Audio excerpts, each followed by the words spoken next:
Hello students, welcome to Bor Thakur IAS Academy YouTube channel. This is weekly news analysis program और आज के इस video में हम 3 दिसंबर से लेकर 9 दिसंबर के बीच में जो भी इंपॉर्टेंट आर्टिकल्स आए हैं उन सभी आर्टिकल्स को डिस्कस करने वाले हैं। तो आइए देखते हैं आज के इस वीडियो में हम किन किन टॉपिक्स पर चर्चा करने वाले हैं। आज का हमारा सबसे पहला टॉपिक होगा important days of week as usual. उसके बाद हम देखेंगे ग्रीन कूलिंग रिपोर्ट। तो ग्रीन कूलिंग से रिलेटेड एक रिपोर्ट आया है, उस रिपोर्ट की डिटेलिंग देखेंगे। Next topic is Nagaland celebrate its 60th statehood day, यानी कि नागालैंड अपना 60वां स्टेटहुड डे सेलिब्रेट कर रहा है, उसके बारे में जानेंगे। अगला टॉपिक है प्रोजेक्ट जीआईबी यानी कि ग्रेट इंडियन बस्टर्ड। जैसे हाल ही में हमने प्रोजेक्ट टाइगर के बारे में पढ़ा, उसी तरीके से कुछ ग्रेट इंडियन बस्टर्ड प्रोजेक्ट भी है। Next topic is Neuralink. Elon Musk का एक स्टार्टअप है, टेक्नोलॉजी है, उसके बारे में जानेंगे यहाँ पर हम। अगला टॉपिक है वासनार अरेंजमेंट के बारे में। उसके बाद हम देखेंगे दुनिया का सबसे महंगा सिटी कौन सा है, मतलब सबसे ज़्यादा महंगा रहना कौन सी सिटी में है। And our last topic of today's video would be Swar Dharohar festival, right. Video में आगे बढ़ने से पहले I would insist you to please like share and subscribe Bor Thakur IAS academy YouTube channel. अब Bor Thakur IAS academy YouTube channel का family 114 के members हो गए हैं। You can also follow our Telegram channel, that is @BIS Academy. And yes, at the end, please don't forget to press the bell icon so that you can get regular updates of all videos on time. Now let's start with the very first topic, that is important days of week. और हमारा सबसे पहला important day आता है 3 दिसंबर, जिसको हम international day of person with disability celebrate करते हैं।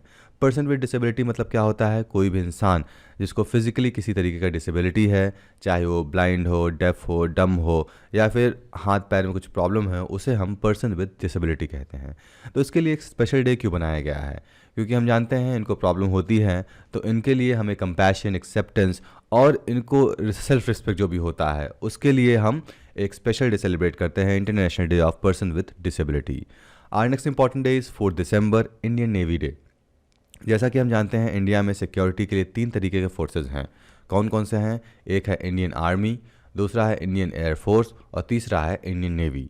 इंडियन नेवी कहाँ पर तैनात होती है? तो ये समुद्री इलाकों में, जो भी पानी वाला इलाका है वहाँ पर इंडियन नेवी तैनात होती है। और हर साल 4 दिसंबर को इनके भी जो अचीवमेंट है, काम है, उसको एक्नॉलेज करने के लिए हम इंडियन नेवी डे सेलिब्रेट करते हैं।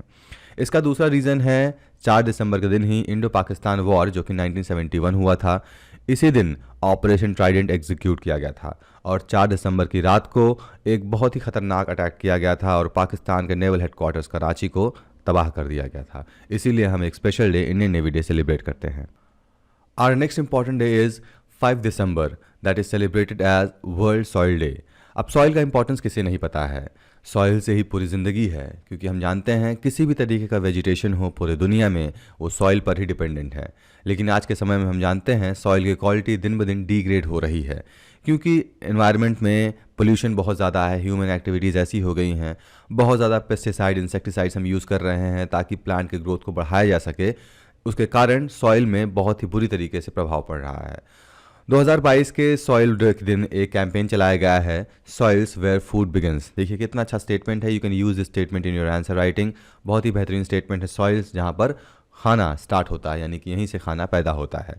तो आज के दिन अवेयरनेस फैलाया जाता है लोगों के बीच में, ताकि एक बहुत ही हेल्दी इकोसिस्टम बनाया जा सके इंसानों को वेलबींग के लिए, और जो भी सॉइल मैनेजमेंट से रिलेटेड चैलेंजेस हैं उनको टैकल किया जा सके।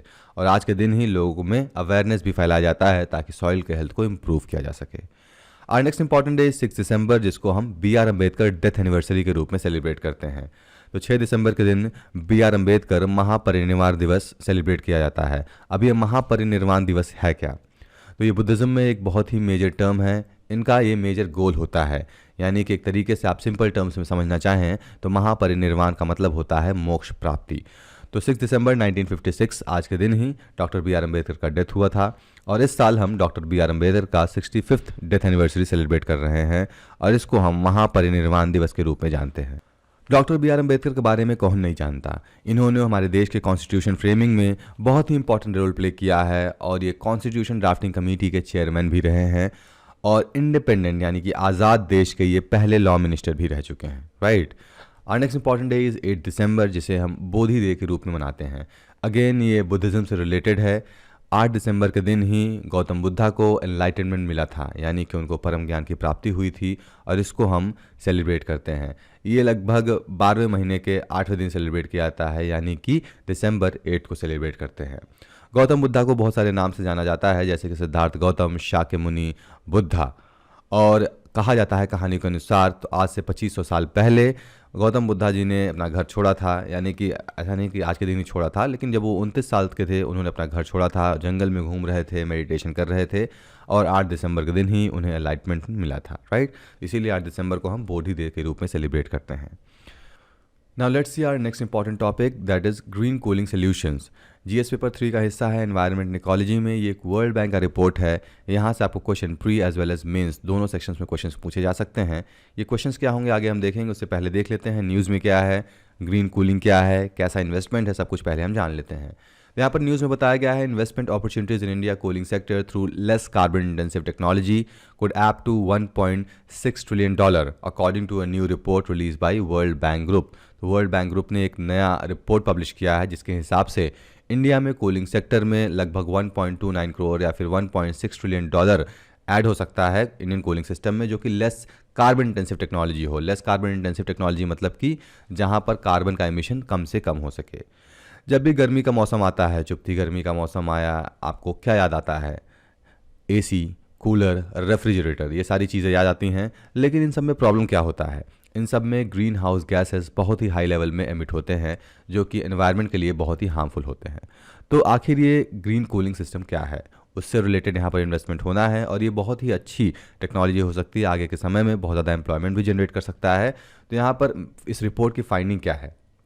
2019 में Indian cooling action plan launch हुआ था। उन्होंने कुछ सजेशंस दिया था और उसमें बताया था कि कूलिंग सेक्टर में गवर्नमेंट को इन्वेस्टमेंट करनी चाहिए, उनको प्रायोरिटाइज करना चाहिए। और यहाँ पर यह भी बताया गया था कि ये एयर कंडीशन पर फोकस नहीं करेंगे। क्यों नहीं करेंगे? क्योंकि इंडिया में 2040 तक सिर्फ 40% इंडियन ही एयर कंडीशंस यूज़ करेंगे। अभी फ़िलहाल की बात करें तो सिर्फ 8% देशवासी ही एयर कंडीशन यूज़ करते हैं, बाकी सब दूसरे टेक्नोलॉजी पर डिपेंडेंट होते हैं, जैसे कूलर हो गया या फिर पंखा हो गया और सब चीज़ों पर। तो जो मेजर फोकस है यहाँ पर वो पैसिव कूलिंग टेक्नोलॉजीज़ पर है। अब पैसिव कूलिंग टेक्नोलॉजी क्या है आगे जानेंगे, लेकिन यहाँ पर थोड़ा सा हम देख लेते हैं पहले फाइंडिंग, उसके बाद हम देखेंगे पैसिव कूलिंग टेक्नोलॉजी होती क्या है, राइट।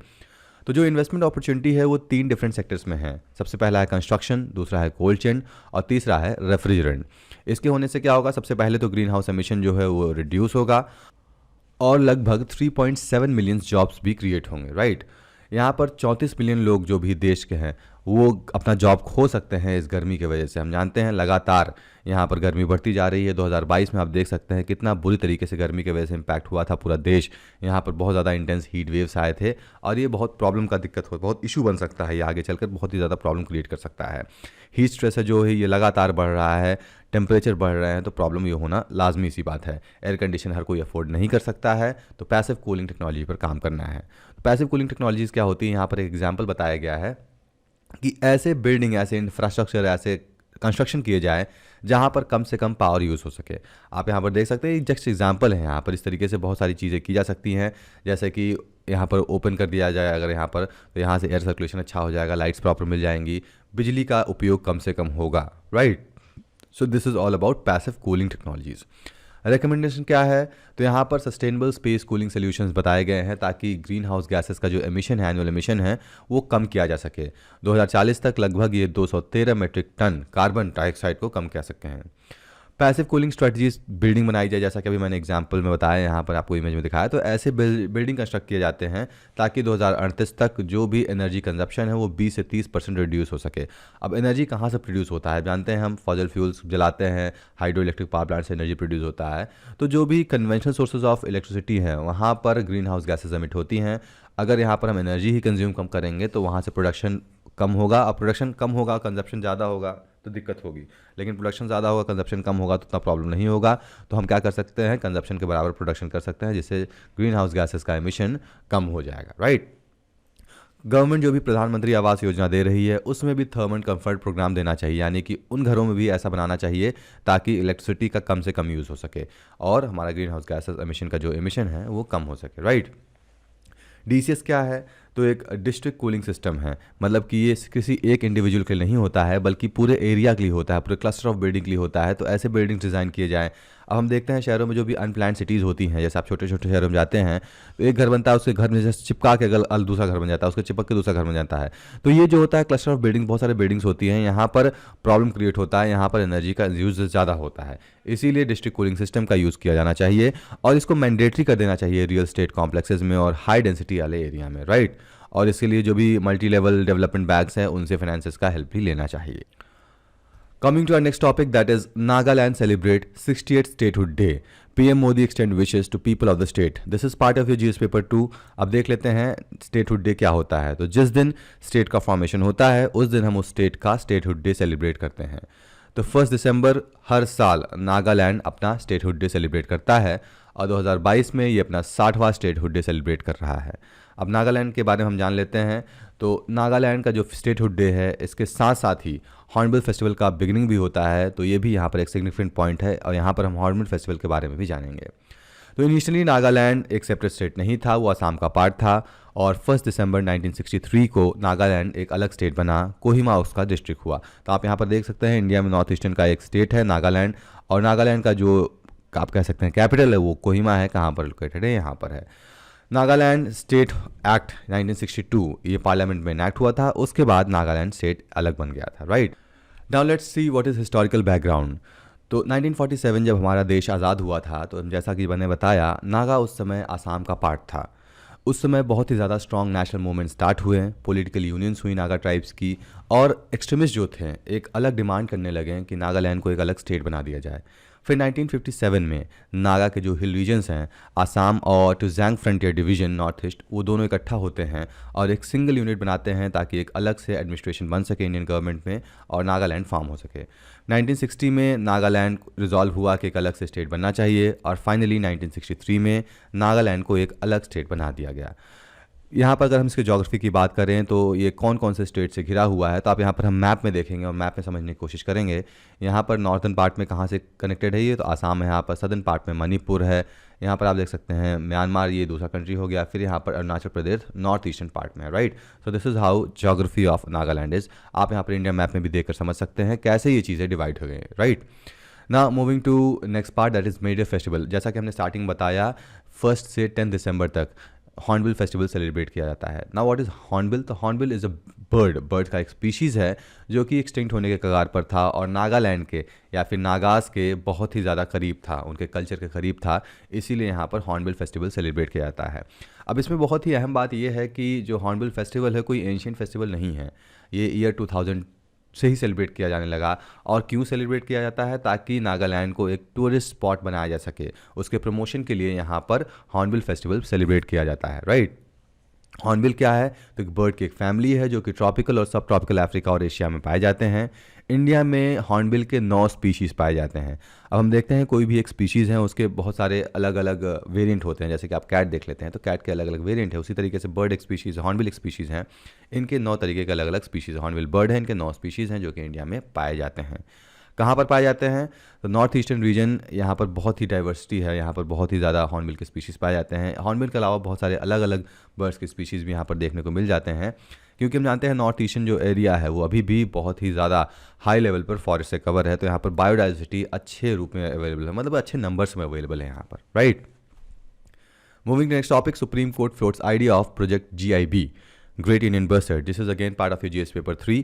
अब यहाँ पर हमने प्रोजेक्ट टाइगर के बारे में डिटेल में एक वीडियो बनाई है, आप उसको देख सकते हैं, यहाँ पर लिंक में प्रोवाइड कर दिया जाएगा। यहाँ पर प्रोजेक्ट GIB क्या है? तो सुप्रीम कोर्ट ने एक आइडिया है, एक पूछा है लोगों से, अथॉरिटी से, क्या प्रोजेक्ट GIB भी पॉसिबल है, जैसा कि हमने प्रोजेक्ट टाइगर यहाँ पर इनिशिएट किया है। So now this was all about news. अब यहाँ पर अगेन हम GIB के बारे में थोड़ा सा जान लेते हैं, ग्रेट इंडियन बस्टर्ड के बारे में जान लेते हैं। तो ये एक बर्ड का स्पीशीज़ है, बड़े बर्ड की स्पीशीज़ है जो कि इंडिया में राजस्थान और गुजरात में पाई जाती है। अब ये इंपॉर्टेंस क्यों हो जाता है? क्योंकि international union for conservation of nature ICUN इनका एक रेड लिस्ट होता है और इन्होंने अपने बुक में इसको क्रिटिकली एंडेंजर्ड माना है, राइट। इसीलिए इंपॉर्टेंट हो जाता है क्योंकि ये एक्सटिंक्शन के कगार पर है और इसके लिए अगर काम ना किया गया तो ये खो सकते हैं पूरी तरीके से। अब पॉपुलेशन की बात करें तो अगर पहले 100 चिड़िया पाई जाती है, हम यहाँ पर परसेंटेज में बात कर रहे हैं कि अगर पहले 100 नंबर में जीआईबी थी तो अभी सिर्फ 10% बचे हुए हैं सब कॉन्टिनेंट में, यानी कि इंडिया में बहुत ही ज़्यादा रिड्यूस हुआ है इनका पॉपुलेशन। अब इनका पॉपुलेशन का रिड्यूस होने के पीछे सबसे बड़ा कारण है, वो कारण आगे देख लेंगे, लेकिन यहाँ पर थोड़ा सा इनके बारे में जान लेते हैं। ये सबसे पहले तो एक हैवीएस्ट बर्ड विथ फ्लाइट है, यानी कि सबसे बड़े बर्ड है जो कि उड़ सकते हैं, राइट। और ये अपना मैक्सिमम टाइम ग्राउंड पर ही बिताते हैं, बहुत ज़्यादा उड़ते नहीं हैं, ग्राउंड पर ही बिताते हैं। और यहाँ पर ये इंसेक्ट्स, लिजर्ड्स, ग्रास सीड्स, इन पर ये फीड करते हैं, इनको खाते हैं। और इनकी प्रेजेंस एक हेल्दी ग्रासलैंड इकोसिस्टम के बारे में बताती है। अब कोई भी स्पीशीज़ हम जानते हैं, कोई भी स्पीशीज़ हो, चाहे एनिमल हो चाहे प्लांट हो, वो फूड चेन या फिर फूड वेब का हिस्सा होते हैं। अगर वो प्रेजेंट हैं तो उनसे रिलेटेड बहुत सारे लोग होते हैं। हम जानते हैं फूड वेब में क्या होता है, एक जो होता है primary consumer, secondary consumer, tertiary consumer होते हैं, अलग अलग लेवल पे कंज्यूमर होते हैं। तो अगर ये ज़िंदा है तो यानी कि जो नीचे वाला लेवल है ये भी ठीक ठाक है। अगर ये मर रहे हैं यानी कि इनके नीचे वाला लेवल जो है वो प्रॉब्लम में है। तो इसी तरीके से ग्रेट इंडियन बस्टर्ड अगर प्रेजेंट हैं तो ये एक हेल्दी ग्रासलैंड इकोसिस्टम को इंडिकेट करते हैं। करेंटली अगर हम बात करें तो 50 से लेकर 249 बर्ड्स ही प्रेजेंट हैं, बाकी का इनका डेथ हो चुका है। पॉपुलेशन के बारे में हमने ऑलरेडी देखा, ये 100 से घटकर 10% पे आ गई हैं। थ्रेट्स की बात करें तो इनके लिए सबसे मेजर थ्रेट का बात है वो पावर ट्रांसमिशन लाइंस हैं। जैसा कि हमने बताया सबसे हेवीएस्ट बर्ड है जो कि उड़ सकती हैं, लेकिन इनका जो विजन होता है वो फ्रंटल विजन होता है, वो बहुत क्लियर नहीं होता है और दूर से ये जो पावर ट्रांसमिशन लाइन होती है उनको स्पॉट नहीं कर पाती है, अक्सर उनसे टकरा कर इनका डेथ हो जाता है। तो गवर्नमेंट ने इसके लिए बहुत ही ज़्यादा काम किया है और यहाँ पर एक report wild life institute of India, इन्होंने रिपोर्ट भी दिया है कि 18 ग्रेट इंडियन बस्टर्ड हर साल इनका डेथ होता है सिर्फ और सिर्फ पावर ट्रांसमिशन लाइन की वजह से। क्यों? क्योंकि यहाँ पर जैसे ये खंबे हैं, खंभों में पावर ट्रांसमिशन लाइन है, उड़ते हैं, इसे टकराते हैं और इनका डेथ हो जाता है। तो इसके लिए कंजर्वेशन एफर्ट्स किए गए हैं। 2021 में अप्रैल सुप्रीम कोर्ट ने यहाँ पर एक ऑर्डर दिया गया था कि जो भी पावर ट्रांसमिशन लाइन है सबको अंडरग्राउंड कर दिया जाए। कहाँ पर? राजस्थान और गुजरात में, जहाँ पर ये बर्ड स्पीशीज़ पाई जाती हैं। सुप्रीम कोर्ट ने बर्ड डाइवर्टर को भी इंस्टॉल करने के लिए बताया था कि बर्ड डाइवर्टर मतलब क्या होता है, रिफ्लेक्टर्स होते हैं जो भी कि स्ट्रॉन्ग पावर केबल के पास इंस्टॉल रहेंगे और जो भी ग्रेट इंडियन बस्टर्स आएंगे वहाँ से वो डाइवर्ट होकर दूसरे रास्ते पे चले जाएंगे और वो उनका जान जाने से बच सकता है, राइट। और ट्रांसमिशन लाइन ऑलरेडी उन्होंने बता दिया है, सुप्रीम कोर्ट ने ऑर्डर दे दिया है कि सारे ट्रांसमिशन लाइन को जो भी यहाँ पर इन एरिया में आते हैं उनको अंडरग्राउंड कर दिया जाए। इससे ग्रेट इंडियन बस्टर्ड के स्पीशीज़ को बचाने में बहुत हद तक मदद मिलेगी। 2015 में सेंट्रल गवर्नमेंट ने एक जीआईबी स्पीशीज़ रिकवरी प्रोग्राम भी लॉन्च किया था और wild life institute of India और राजस्थान फॉरेस्ट डिपार्टमेंट दोनों मिलकर एक जीआईबी, एक हार्वेस्टर बना रहे हैं जहां पर आर्टिफिशियली इनको प्रोड्यूस किया जाएगा, राइट। तो this was all about conservation effort. Now protection status क्या है? तो अलग अलग लेवल के स्टेटस होते हैं, अलग अलग ऑर्गेनाइजेशन होती है। सबसे पहला ऑर्गेनाइजेशन है international union for conservation of nature red list. एक इनकी किताब होती है जहां पर ये अलग अलग लेवल पर स्पीशीज़ को लिस्ट आउट करते हैं। तो ग्रेट इंडियन बस्टर्ड को IUCN ने क्रिटिकली एंडेंजर्ड लिस्ट किया है। यहाँ पर आप लेवल देख सकते हैं कौन कौन से होते हैं, unknown, least concern, near threaten, vulnerable, endangered, critically endangered, extinct and wild और एक्सटिंक्ट। तो यहाँ पर जो ये बर्ड है great Indian bustard red list में यहाँ पर क्रिटिकली एंडेंजर्ड है, यानी कि बहुत ही खतरनाक स्टेज पे है। यहाँ से अगर ये ख़त्म होता है तो ये पूरी तरीके से ख़त्म हो जाएगा। अगला है convention on international trade in endangered species of wild fauna and flora CITES में ये अपेंडिक्स 1 में आते हैं। अब टोटल अपेंडिक्स साइट्स में 3 साइट्स अपेंडिक्सेस हैं, यहाँ पर मैं डिटेलिंग नहीं करूँगा, ऑलरेडी पहले के वीडियोज़ में बता चुका हूँ। और अलग अलग अपेंडिक्सेस में क्या होता है, अलग अलग लेवल के एनिमल्स या फिर बर्ड स्पीशीज़ रखे जाते हैं जिस हिसाब से उनके ऊपर थ्रेट्स होता है। Next is convention on migratory species CMS। इसमें ग्रेट इंडियन बस्टर्ड को अपेंडिक्स 1 में रखा गया है। इसमें टोटल 2 अपेंडिक्सेस होते हैं, वही जैसा कि इसमें साइट्स में है उसी तरीके से इनका भी कुछ हिसाब किताब है। Next is wild life protection act 1972। इसको शेड्यूल 1 में रखा गया है। टोटल इनके 6 शेड्यूल्स हैं, अलग अलग शेड्यूल्स में अलग अलग थ्रेटन स्पीशीज़ रखे जाते हैं, right. So this is all about protection status of Great Indian Bustard. Moving to next topic, Elon Musk Neuralink. Neuralink क्या है? तो GS पेपर 3 ये साइंस एंड टेक का हिस्सा है। यहाँ पर ये देखिए यहाँ पर प्री से क्वेश्चन जरूर आ सकते हैं, ये बहुत इंपॉर्टेंट है आपके वनडे एग्जामिनेशन में, चाहे UPSC में सिंगल लाइन क्वेश्चन यहाँ से पूछे जा सकते हैं कि न्यूरालिंक क्या है या फिर ये काम कैसे करती है, इससे रिलेटेड स्टेटमेंट आके आपको क्वेश्चन पूछे जा सकते हैं। तो एलन मस्क ने 2017 में न्यूरालिंक स्टार्टअप किया था और ये आर्टिफिशियल इंटेलिजेंस जो कि ह्यूमन ब्रेन से आगे बढ़ रहा था उसके लिए यहाँ पर ये सबब था कि कैसे इसको कंट्रोल किया जा सकता है। तो न्यूरालिंक क्या है? न्यूरालिंक एक इलेक्ट्रॉनिक गैजेट होता है जो कि इंसान के दिमाग में सर्जिकली इंसर्ट किया जाएगा। मतलब उसको देखिए यहाँ पर एक इमेज में बताया गया है, यहाँ पर दिमाग में स्कल जो होता है ना, इंसान की खोपड़ी होती है, वहाँ पर इसको इंसर्ट किया जाएगा। और ये चिप काम क्या करेगा? तो जो भी हमारे ट्रांसमिशन होता है, जो भी मतलब हम सोचते हैं, अभी क्या होता है, जैसा कि आपने बहुत सारे मूवीज़ में देखा होगा, आयरन मैन मूवी हो गया, बहुत सारे मूवीज़ में आपने टेक्नोलॉजी देखा होगा कि कोई भी सूट है या फिर किसी भी तरीके की टेक्नोलॉजी है, अभी आपके घरों में इवन गूगल होम है, अमेजॉन है या फिर टीवी स्टिक है, आप वॉल्यूम से कंट्रोल कर सकते हैं। आप बोलते हैं हे गूगल कॉल दिस या फिर जो भी बोलते हैं, तो आपके वॉल्यूम से कंट्रोल हो रही हैं चीज़ें, राइट। लेकिन आगे चलकर क्या होगा, इस चिपसेट की मदद से आप जो सोचेंगे वो हो जाएगा, मतलब आपको वहाँ पर बोलने की ज़रूरत नहीं होगा, right. So this is how it works. यहाँ पर आप देख सकते हैं चिपसेट को दिमाग में इंसर्ट किया गया है, इसमें बहुत सारे इंसुलेटेड वायर होते हैं जो कि इलेक्ट्रिक से कनेक्टेड होते हैं, और ये आप अपने दिमाग से ही अपने स्मार्टफोन, कंप्यूटर और इलेक्ट्रॉनिक डिवाइसेस को कंट्रोल कर सकते हैं, राइट। अब इसकी फंक्शनिंग कैसी है, इसकी फंक्शनिंग समझने के लिए आपको नर्व सेल के बारे में समझना पड़ेगा। तो एक न्यूरॉन या फिर नर्व सेल में क्या क्या पार्ट्स होते हैं।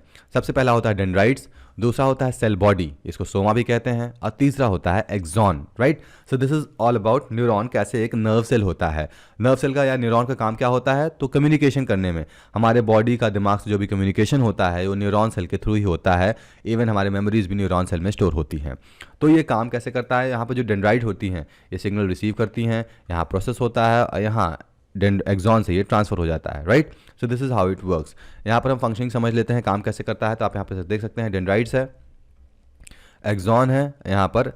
तो यहाँ से आपका मैसेज आया, यहाँ प्रोसेस हुआ, यहाँ ट्रांसमिट हुआ, यहाँ पर फिर ट्रांसमिट हो गया। तो बीच में आप यहाँ पर जो देखते हैं, एक न्यूरॉन दूसरे न्यूरॉन से कैसे कनेक्टेड है, तो एक न्यूरॉन दूसरे न्यूरॉन से जो कनेक्शन होता है उसे हम साइनेप्स कहते हैं, right. So synapse is a term for connection of to neurons. तो यहाँ पर जब भी सिग्नल पास होता है तो न्यूरोट्रांसमीटर होते हैं जो कि सिग्नल छोड़ते हैं, तो यहीं से इलेक्ट्रोड रहेगा, इंसर्टर रहेगा, यहीं से इन्फॉर्मेशन पिकअप कर लेगा हमारा जो भी ये चिपसेट है न्यूरालिंक, और प्रोसेस कर देगा हमारे ऑपरेटिंग सिस्टम को, जो भी हमारे सिस्टम होंगे, मोबाइल, कंप्यूटर या जो कुछ भी हो, राइट। यहाँ पर आप दिमाग में काम देख सकते हैं, यहाँ पर ये नर्व सेल होते हैं, यहाँ पर डिवाइस इंसर्ट रहेगा, जब भी यहाँ पर मैसेजेस ट्रांसमिट होंगे तो न्यूरो ट्रांसमीटर के थ्रू इलेक्ट्रोड पिकअप कर लेगा और काम हमारा आगे बढ़ जाएगा, राइट। तो इससे बेनिफिट क्या होगा, तो एक प्रॉब्लम होती है दिमाग में इंसानों के, इंसेफेलोपैथी, ये सबको नहीं होती है, जिसका ब्रेन अब नॉर्मली फंक्शन करता है या फिर नॉर्मली फंक्शन नहीं करता है। तो ऐसे सिचुएशंस में ऑपरेशन करने में ये बहुत ज़्यादा मदद करेगा। जो लोग बहुत ज़्यादा प्रॉब्लम में रह रहे हैं या फिर जो कह सकते हैं आप जिनको पैरालिसिस है, उनका बॉडी मूव नहीं कर सकता है, तो उनके दिमाग में अगर ये चिप इंसर्ट कर दिया जाए तो वो बहुत ही आसानी से लोगों से कम्युनिकेट कर सकते हैं, चाहे वो वॉइस मैसेज हो, टेक्स्ट हो। क्यों, क्योंकि दिमाग में सोचेंगे वो सारा चीज़ यहाँ पर सामने निकल कर बाहर आ जाएगा। तो ये बहुत ही अच्छा डिवाइस हो सकता है। आगे चलकर अब देखते हैं इस पर क्या काम हो सकता है। Moving to our next topic, अगला टॉपिक क्या है हमारा, India to assume chairmanship of Wassenaar Arrangement on 1 January, यानी कि अगले साल 1 जनवरी को इंडिया को वासेनार अरेंजमेंट का चेयरमैनशिप मिल जाएगा। अब ये वासेनार अरेंजमेंट क्या है, तो 26 annual plenary Wassenaar arrangement Vienna में हुआ था और आयरलैंड ने इंडिया को चेयरमैनशिप सौंप दिया है। 1 जनवरी को इंडिया अज्यूम करने वाला है, ये न्यूज़ में था। अब वासेनार अरेंजमेंट क्या है, तो ये एक वॉलंटरी एक्सपोर्ट कंट्रोल रिजीम है। जैसा कि हम जानते हैं आर्म्स होते हैं, बंदूक होती है, टेक्नोलॉजी होती है, वो ऐसे तो सिंपल टर्म से बनती नहीं। कोई भी ऐसे बंदूक नहीं बना लेगा, कोई भी AK-47 नहीं बना लेगा, कोई भी बॉम्ब नहीं बना लेगा, सबके लिए एक टेक्नोलॉजी होती है। तो टेक्नोलॉजी कहीं पर बनती है, ईजाद होती है, इनोवेट होती है, और उस टेक्नोलॉजी को एक देश से दूसरे देश में ट्रांसफ़र किया जाता है। तो उसको कंट्रोल तरीके से किया जाए, उसी लिए एक वासेनार एग्रीमेंट किया गया था, राइट। यहाँ पर तो इसको क्यों किया जाता है, अब मान लीजिए किसी ने AK-47 बनाने का कोई तरकीब बना लिया या फिर कोई एक एटॉमिक बॉम्ब बनाने का कोई टेक्नोलॉजी बन गया है। अब इसको अगर सेफ तरीके से, लीगल तरीके से ट्रांसफ़र ना किया जाए तो ये टेररिस्ट के हाथों में लग सकता है और वो इसका मिसयूज़ कर सकते हैं। कैसे मिसयूज़ कर सकते हैं, अब उन्होंने बॉम्ब बना लिया, उनके पास अगर इक्वल पावर रहेगा, जो भी डिफेंस हो, किसी देश के डिफेंसिव मैकेनिक्स है, तो वो वहाँ पर वो प्रॉब्लम क्रिएट कर सकते हैं। तो ये एग्रीमेंट 1962 में इस्टेब्लिश हुआ था, जिसमें 42 मेंबर कंट्रीज़ थे, राइट। और जो भी यहाँ पर ट्रांसफ़र हो रहा है गुड्स का और वेपन का, ताकि जो भी कन्वेंशनल वेपन है उनके डुअल यूज़ और टेक्नोलॉजी को अच्छे तरीके से यूज़ किया जा सके। अब मैंने बता दिया यहाँ पर ये प्रॉब्लम क्यों होता है, और जो भी ये 42 मेंबर स्टेट होते हैं ये मोस्टली नाटो के हैं या फिर यूरोपियन स्टेट के मेंबर्स होते हैं, राइट। इंडिया 2017 में वासेनार अरेंजमेंट का मेंबर बना था और 2023 में इसका चेयरमैनशिप इनको मिल गया।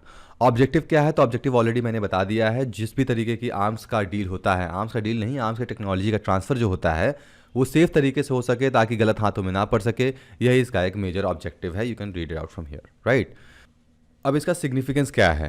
तो इंडिया को वासेनार अरेंजमेंट का चेयरमैनशिप मिल गया है और हम जानते हैं इंडिया एंटी टेररिज्म पोजीशन पे है। इंटरनेशनल लेवल पर इंडिया एंटी टेररिज्म पे बहुत अच्छे से काम कर रहा है, क्योंकि हम जानते हैं पाकिस्तान हमारा नेबरिंग कंट्री है, यहाँ से बहुत ज़्यादा टेररिज्म एक्टिविटीज़ हमेशा देखने को मिलती है और इंडिया पड़ोसी देश है, तो यहाँ पर इसको anti terrorism position international level पर बहुत ही अच्छे से मेंटेन करने की बहुत ही ज़रूरी है।